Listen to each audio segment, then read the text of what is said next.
শ্রাবণের শেষ সোমবার বীরভূমের বক্রেশ্বরে শিব ভক্তদের ভিড়। প্রতি বছরের মতো এবছরেও আজ শ্রাবণ মাসের শেষ সোমবার।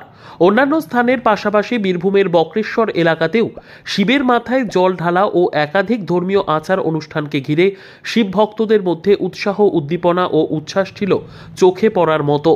এলাকার বিভিন্ন রাস্তা, মন্দির ও বিশেষ করে বীরভূমের বক্রেশ্বর ধামের শিব মন্দিরে ভক্তদের ভিড় ছিল চোখে পড়ার মতো। আয়োজক ও ভক্তরা জানান, এবার এলাকার বিভিন্ন পাড়া ও গ্রাম থেকে নিকটবর্তী ব্লকগুলি থেকে অগণিত ভক্ত দর্শনার্থী ভিড় জমান মন্দির চত্বরে।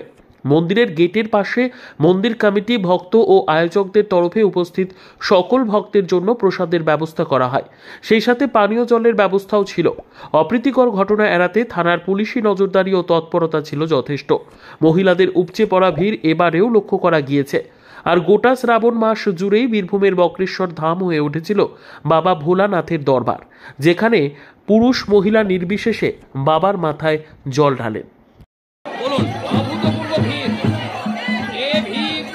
এই বক্রেশ্বর ধামে এই শেষ সোমবারে হাজার হাজার লোকের ভিড়, লক্ষ্য ছাড়িয়ে গেল।